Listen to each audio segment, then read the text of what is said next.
संकट के समय जो साथ खड़ा, वही सच्चा साथी। भारती सिंह चौहान। कोरोना के चलते पिछला साल पूरे विश्व के लिए बहुत कष्टकारी और दुखदायी रहा। अभी भी कई देशों में स्थिति सामान्य नहीं है। भारत भी इनमें से एक है। यहाँ के ज्यादातर राज्यों में आंशिक और संपूर्ण लॉकडाउन लगा हुआ है। वैक्सीन आ गई है, फिर भी कोरोना अभी गया नहीं है।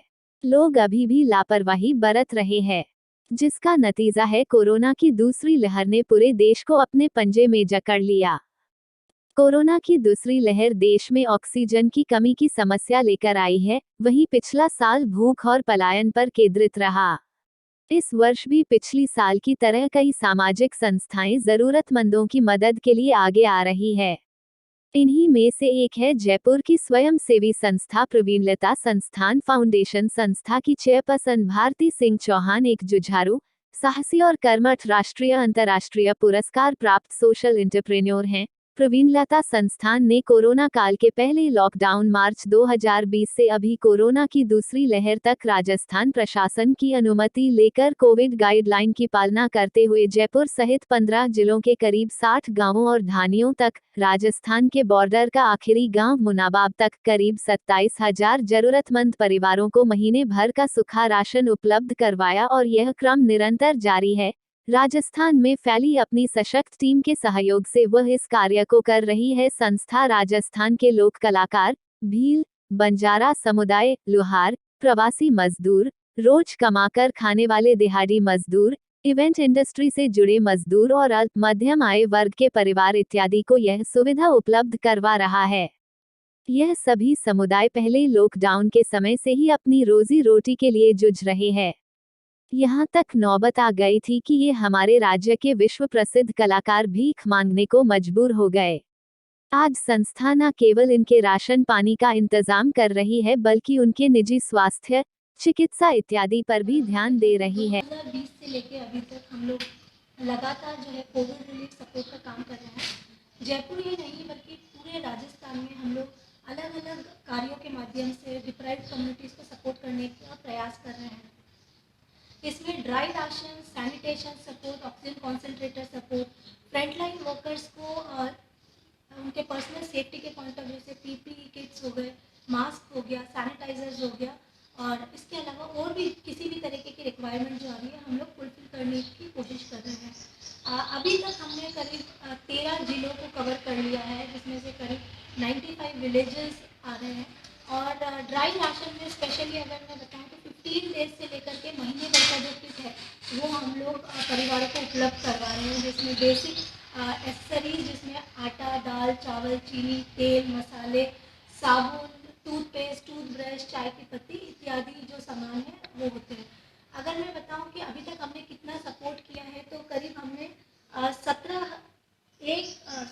346.86 टन का सामान अब तक हम डिस्ट्रीब्यूट कर चुके हैं। और इसके अलावा जो है हमने करीब 1.5 लाख से ज़्यादा कुक फूड मील्स जो है वो ऐसे बच्चों और कम्युनिटीज़ को प्रोवाइड करवा रहे हैं रेगुलर बेसिस में। 2020 के जो मार्च से जो कोरोना काल शुरू था तब से लेके अभी तक। इसके अलावा जो है क्योंकि बच्चे जो है क्योंकि लॉकडाउन के समय काफ़ी इम्पैक्टेड होते हैं, उन्हें कॉन्फेक्शनरीज की काफ़ी ज़रूरत पड़ती है, तो हमारे पार्टनर्स के माध्यम से हम लोग बिस्किट, चॉकलेट्स, वेफर्स और इत्यादि सामान भी बच्चों के लिए उपलब्ध करवा रहे हैं।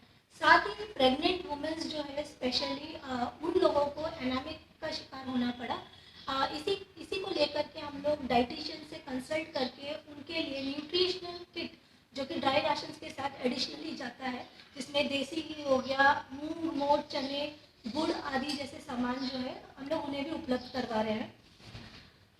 साथ ही अगर मैं बात करूं ऑक्सीजन कॉन्सेंट्रेटर्स की, दूसरी लहर के चलते ऑक्सीजन की काफ़ी ज़्यादा नीड आई।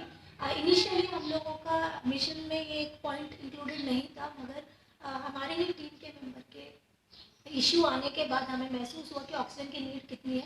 ऑक्सीजन सिलेंडर्स के नहीं उपलब्ध होने के कारण हम लोगों ने ऑक्सीजन कॉन्सेंट्रेटर्स पे शिफ्ट किया। उससे हम लोग कोविड आइसोलेटेड फैमिलीज और ऐसे परिवार जो कि परिवार के मेंबर जो कोविड अफेक्टेड हैं और हॉस्पिटल से डिस्चार्ज होने के बाद उन्हें ऑक्सीजन की थेरेपी की ज़रूरत पड़ती है, उन लोगों को हम लोग निःशुल्क ऑक्सीजन कॉन्सेंट्रेटर्स उपलब्ध करवा रहे हैं।